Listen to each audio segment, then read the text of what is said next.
Good morning po. Umulan po rito sa Kerbil. Yan po. Maulan. Maulan ngayon. May bagyo po sa ibang lugar eh. Hapon po dito, sobrang lakas ng ulan. Nasa mga natin po sobrang ulan.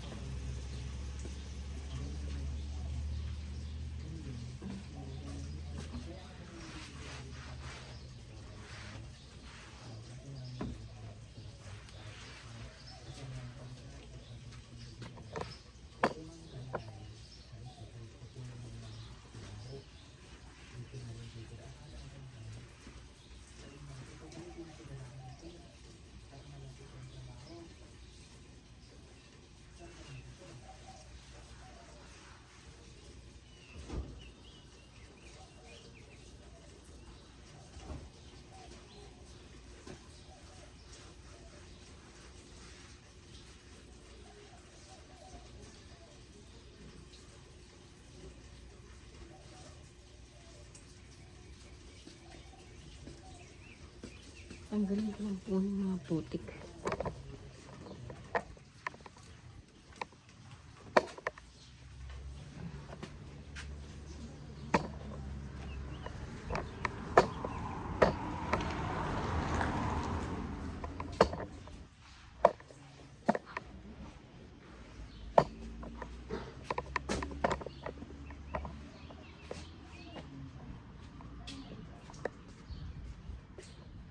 Ay, nabasa na naman yun. Ay, di ba? Parang luminis. Ano na po?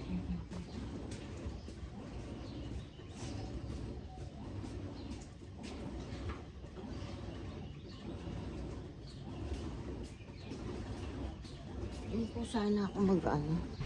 Mag-live. Kaso po ano. Ano ba to? Ingay po yung ano. Nililinis po yung anak ko. Dito muna po tayo. Kwentuhan na lang muna po tayo mga friend. Hello, kumusta po kayo? Ano yun? Ba't ang dumi? Dumi ba yun? Oh.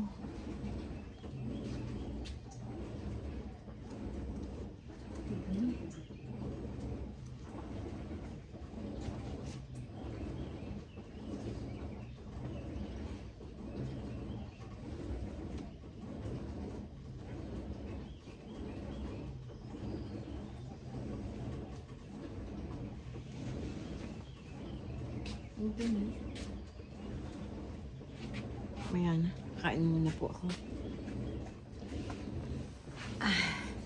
Pinunasan ko yung kotse kasi ang daing putik. Tingnan niyo yung mga usa. Kahit na umuulan, nandiyan sila. Ayan. Nagwasin po ako muna. Nasin po yung damit namin ng ako ko. Ang oras na ba?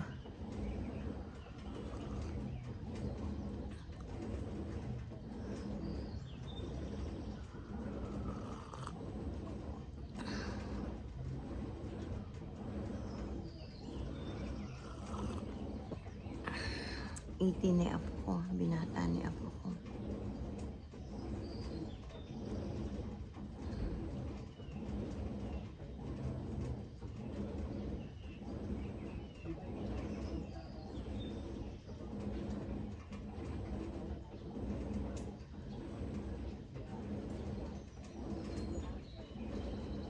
Hello po, kumusta po kayo?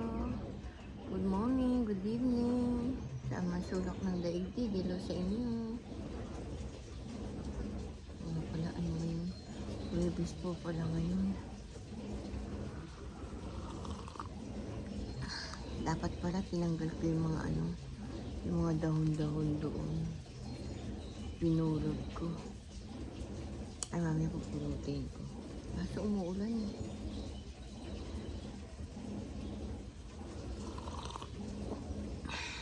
Mamaya pagpigil, tanghali pa naman laano yung basura. darating yan. Kahapon, anong oras na siya dumating? Mga alas, ano na.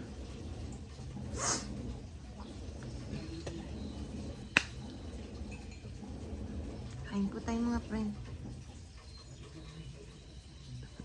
Hindi na ako nagugas ng kamay. Nagawa ko ng ano, ng pasahan.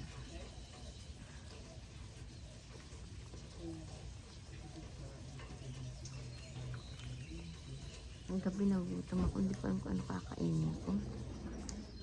Hindi na lang ako kumain.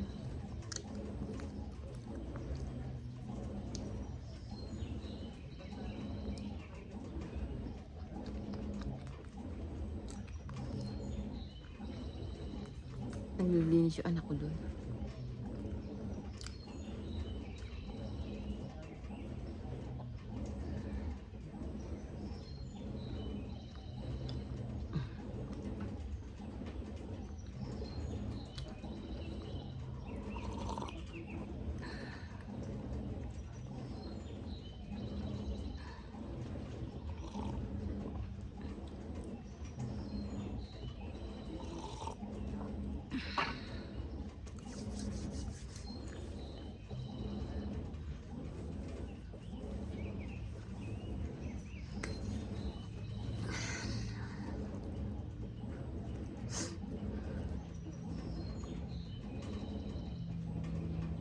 Hello po, kumusta po kayo?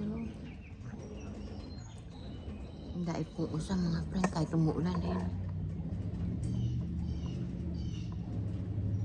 Itat niyo po ba?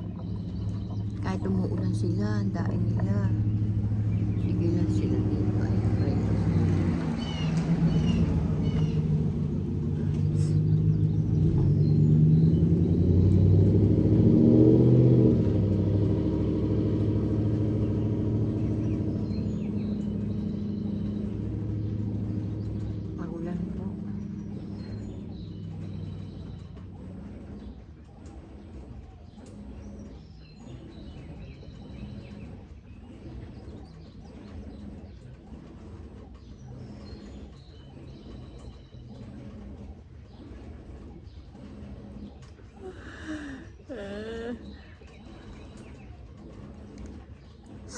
Nalinis yung aking basahan doon. Kahapon medyo tuyo na yun eh. Hindi bali okay na. Para lalong luminis. Webis pala ngayon. Webis nga. Oo, Webis ay naglabas yung matanda ng basurahan. Baka mamaya na naman, hindi. Maano na naman ako.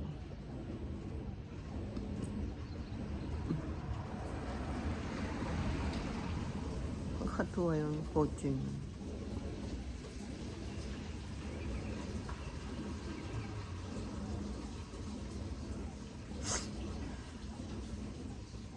Dito muna ako kasi yung anak ko naglilinis. Biya mo na siya maglinis.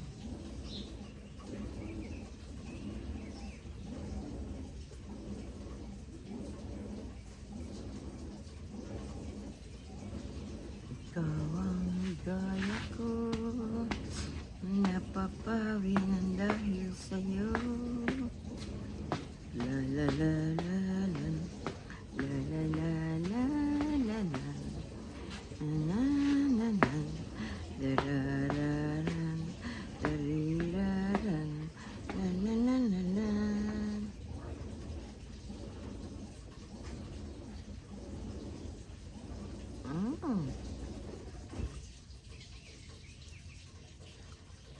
Noong araw, paborito ko po ito.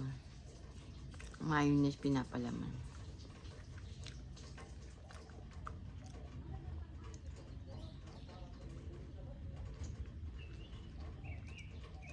Tsaka yung ano, gusto ko yung ano, Lady's Choice na ano.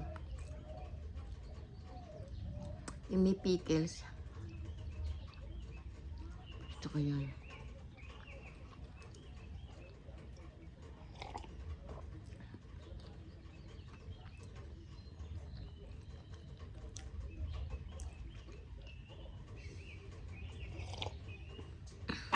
Nangyari doon sa washing ko, huminto.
Tatanungin ko sana anak ko kung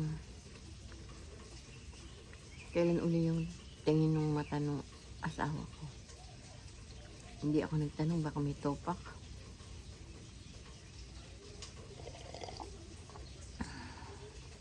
Pag may topak pa naman yun, nakakaano. Ano pa naman ako? Pusong mamon. Kaya mas masarap talaga tumira sa sarili mong bahay pag tumanda ka na. Yung wala kang kasamang mga anak, yung sarili nyo lang kayong mag-asawa. Yung sarili mo, yung bahay mo. Para kahit ano gawin mo, okay lang.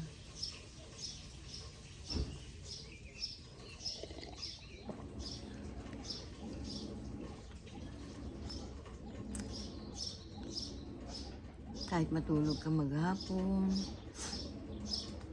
kahit na hindi mo gawin mo na gagawin mo.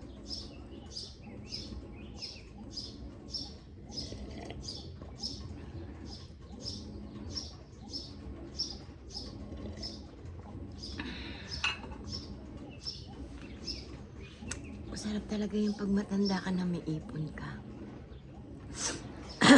Hindi ka naaasa sa anak mo. May sarili kang ipon pagtanda mo. Kung ano gusto mong bilhin, mabibili mo.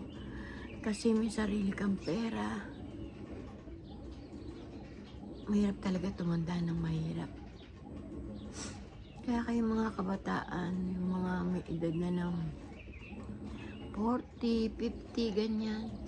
Mag-ipon-ipon na po kayo sa pagtanda nyo. Hindi po masama mag-ipon sa pagtanda. Pero lang yung mayayaman, talagang may pera na yung pagtanda nila. Yung bang katulad nating mahihirap ba? Kailangan pinaglalaanan po natin yung pagtanda natin. Masarap po yung hindi ka aasa sa anak. Kung bigyan ka, okay. Hindi yung aasa ka ng aasa sa anak. Kahit sabihin mo na mabait yung mga anak mo, iba pa rin yung meron kang sariling ipon. Oo, mababait yung mga anak ko. Pero mas maganda yung may sarili kang ipon. Para kung meron kang gustong bilhin, mabibili mo. Kung meron kang gustong bigyan, mabibigyan mo. Hindi ka nahihingi sa kanila. Tsaka pag wala ka, mahirap din po yung asa ng asa na, ay, bibigyan ako ng anak ko. Ay, bibigyan ako ng anak ko. Siyempre po, may pangangailangan din sila. May pamilya na sila. Siyempre, unahin muna nila yung pamilya nila bago ikaw.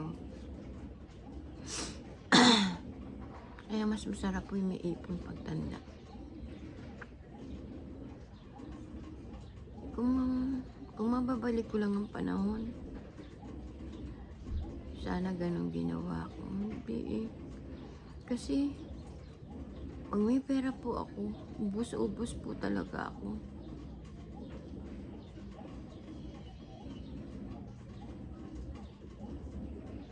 Kahit walang matira sa akin, basta yung mga anak ko masaya. Hindi ko naiisip yung pagtanda namin mag-asawa. Hindi ko naisip yun na magtabi ako kahit piso-piso. Mahirap din po pala ganun. Iwaasa mo lang yung pagtanda mo sa mga anak mo. Huwag po tayo makampante na kasi mababait na may anak natin. Siyempre po may pangangailangan din po tayo na sarili nating pera. Bari gusto mong bumiling ganun, gusto mong bumiling ganun. Hindi magsasabi ka pa sa anak mo, bili mo ako nun anak, bili mo ako nun anak. Siyempre po minsan nakakaya din po. Pero ako naman po, hindi naman po ako ganun sa mga anak ko. Bili mo ako nun, bili mo ako nun, bili mo ako nun. Hindi po ako ganun. Naghihintay lang po ako kung ano ibigay nila sa akin. Masaya na po ako nun. Hindi naman ako yung magulang ng materialis eh. Kontento na po ako kung ano yung meron ako. Kaya alam po, naisip ko rin po minsan Yung pagtanda ba, mahirap din po yung nakasandig ka lagi sa mga anak mo. Masarap talaga yung nasa sarili mo, ikaw na bahay mo. Dati hindi ko pinangarap na sumama ako sa mga anak. Gusto ko yung nagsasarili lang ako. Ayoko. Kahit nga nung bata ako, hindi ako sumama sa wari sa biyanan. Nakikisama, hindi po ako ganun. Hindi po ako mahilig makisama ng ganun. Gusto ko sarili ko lang.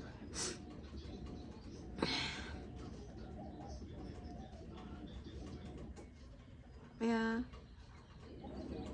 ay hindi ako nakakadinig sa biyanan ko na susumbatan ako.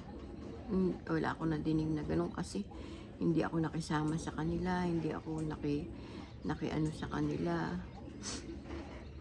Oo, yun, binibigyan nila kami nung wala kami, binibigyan kami ng biyanan ko. Mabait kasi biyanan ko. Pag wala kami, binibigyan kami ng ulam noon, bigas, pambiling bigas. Pag may sakit yung apo niya, bibigay yung kahit papano, kahit wala na siya, bibigyan pa niya yung anak niya. Pati yung hipag ko, malaki na itulong na ambag ng hipag ko sa buhay namin. Naalala ko nung maliliit yung mga anak ko. Pag may napaghalinhin na mga damit yung hipag ko, tas dadalhin sa amin. Alam niyo mga friend, tuwan-tuwa yung mga anak ko. Napangaalis pa nila yun. Napanlalakad pa nila yung mga damit na yun. Tuwan-tuwa yung mga anak ko. Hindi ang mga anak ko na naiyak na naman ako. Hindi yung mga anak ko na, ayoko niyan ma, luma na yan, ayoko yan. Hindi po ganun yung mga anak ko. Tuwan-tuwa pa po sila. Kasi yung mga napag halinhina ng mga pinsan niya, magaganda pa eh. Mga bago pa. Siyempre may pera sila, bili sila ng bili. Kaya napapanlakad pa ng mga anak ko yung mga damit na yun. Mga sapatos. Nakakatikim yung mga anak ko minsan ng mga signature na nung hindi pa kami masyado kumikita sa Divisoria. Mga signature na sapatos, mga t-shirt na signature. Nakakatikim yung mga anak ko noon, tuwan-tuwa sila.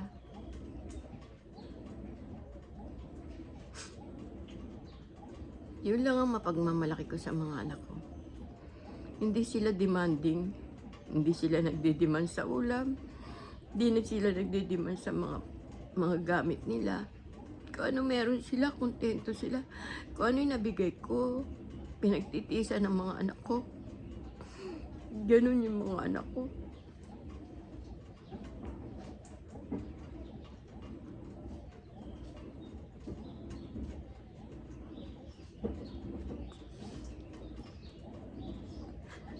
Kahit kakaparanggot na ulam yung ulam namin, paghahati-hatiin ko yung mga anak ko, bibigyan ko na sa plato.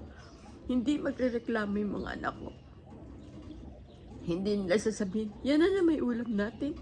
Hindi nagsasalitang ganun yung mga anak ko.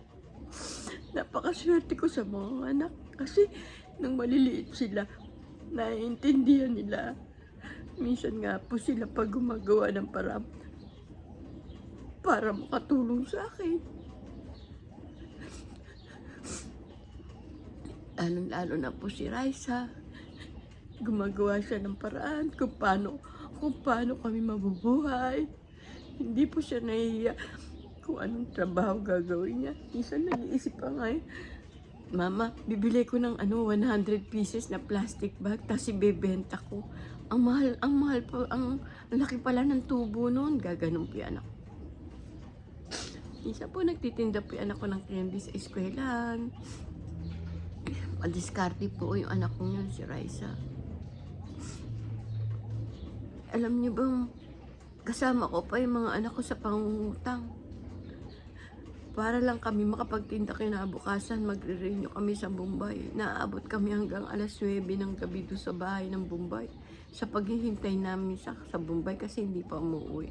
Kasi magre-renew kami. Nandun lang kami sa bahay ng Bombay, naghihintay kami.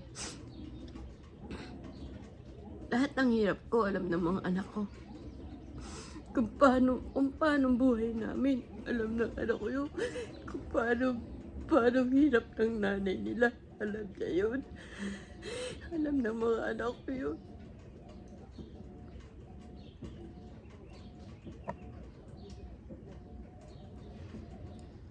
Hindi po ako yung nanay na demanding na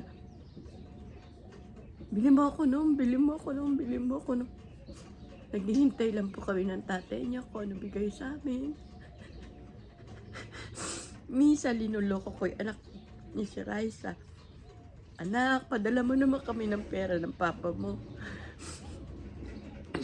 Ginagano ko anak, pabiro. Pabiro ba? Tsaka hindi po ako yung inang inggitera. Kuwari binigyan ng anak ko yung mga kapatid niya, mainggit po ako, hindi. Minsan nga po ako pa sul-sul eh. Sabi mo kay tita mo, birthday mo, ganun. Ako pa nagtuturo sa mga apo ko. Hindi po ako yung inang kung bigyan yan, may pera naman yan, ganun. Hindi po ako ganun. Hindi po ako. Tsaka hindi po ako inggitera.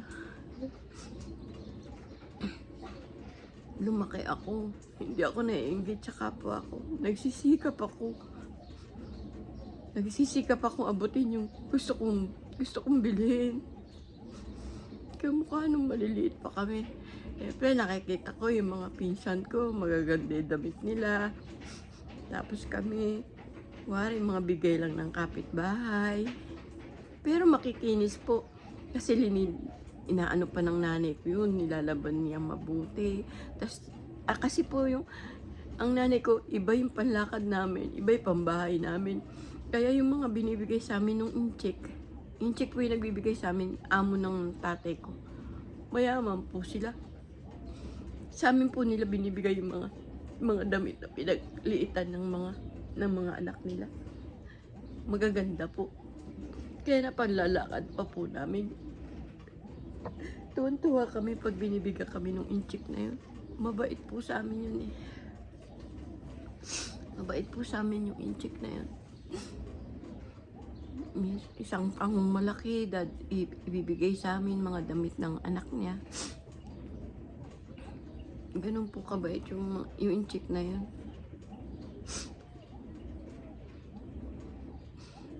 Mga kapitbahay namin mababait naman sa amin kasi mababait daw kaming anak, sila sabi ng mga kapitbahay namin.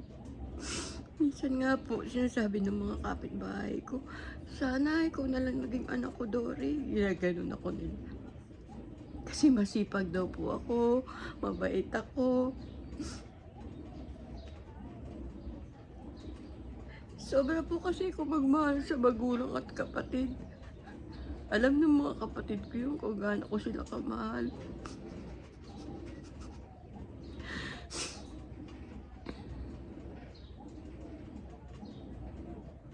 Nung araw nga po, nag-aaral ako. Nag-aaral po ako sa Mini. Yung sweldo ko, 30 pesos.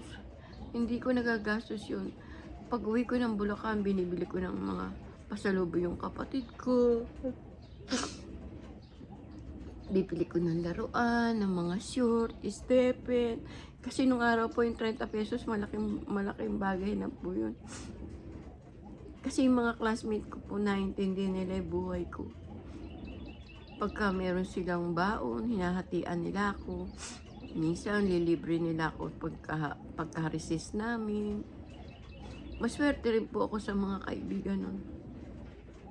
Binibigyan nila ako ng uniform, yung pinaglita. Yung kuwari, bibili na sila ngayong taon ng uniform.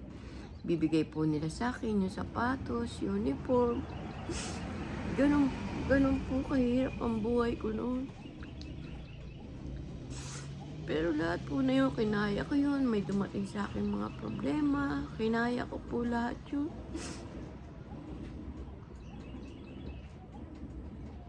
Maraming pagsubok na dumating sa buhay ko. Lagi lang ako nagdadasal sa Panginoon kasi siya lang naman ang kakampi ko eh. Yung mga problema ko, wala ako pinagsasabihan. Kahit sa mga kapitbahay namin, hindi ako nagkukwento. Kahit sa nanay ko, sa tatay ko, hindi ako nagkukwento. Si Lord lang lagi ko kausap. Sa kanya lang ako nagsusumbong. Sa kanya lang ako nangihingi ng tulong.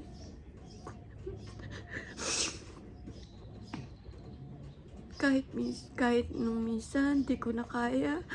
Di ko na alam kung anong gagawin ko. Wala na talaga akong magawang paraan.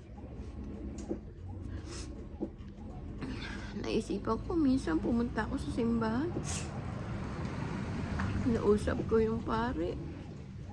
Sinabi ko sa kanya yung mga problema ko.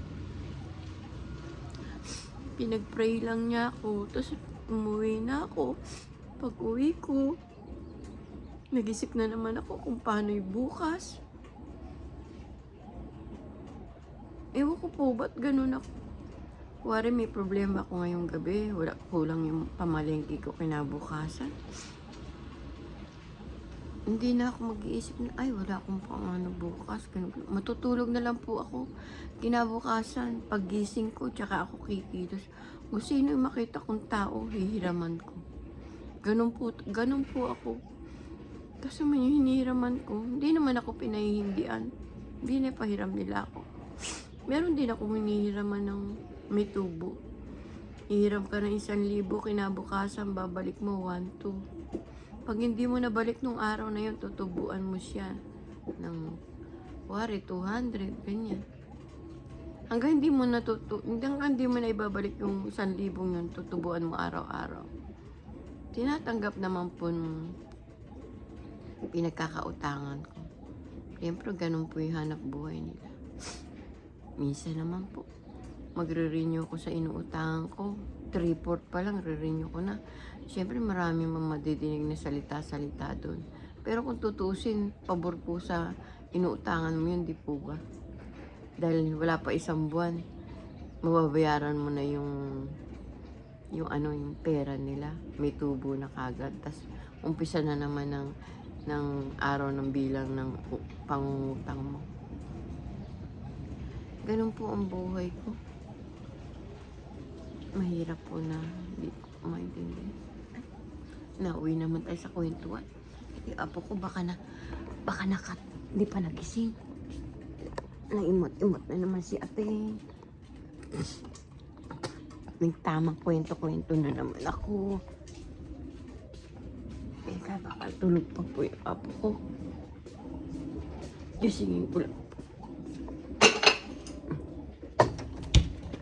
Uy, tapos na yung anak ko. Kalinis na siya. Wala nang ingay. Ay, naku, ako nagising na yan.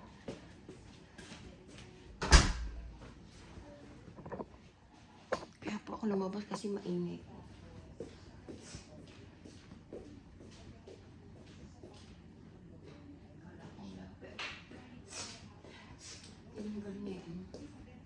Paulan na natin yung carpet.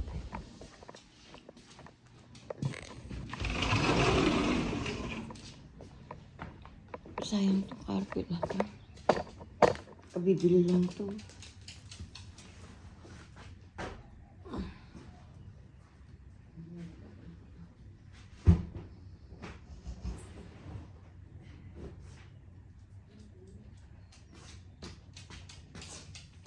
Bibigay ko kay Chocalo yan. Sayang. Ano ba to? Kalat-kalat.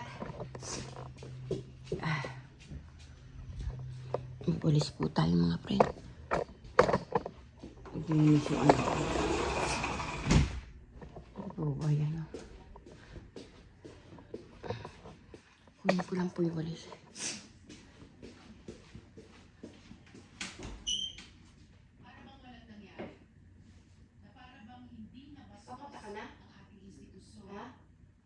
Papatak mo pa na? Pinatakan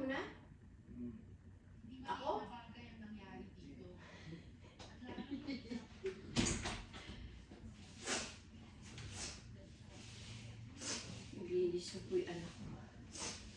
Walis lang po tayo dito. Naglinis na po siya. May nagpaso na.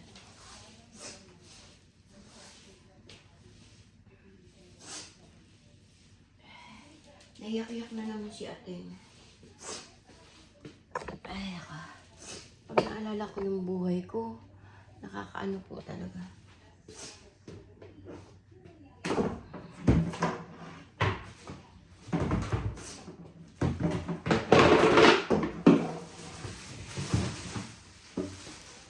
Nakakaano yung buhay ng ang kwento ng buhay ni Ateng.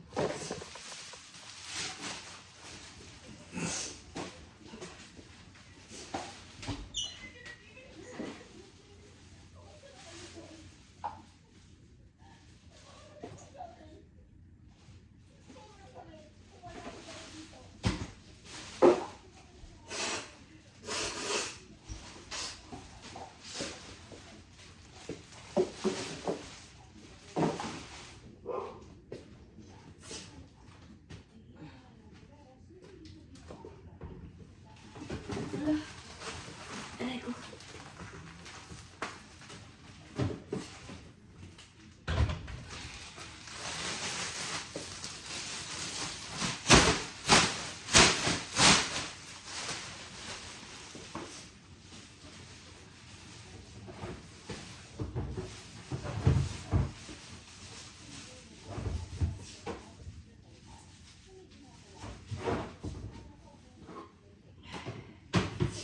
Kunin ko lang po yan.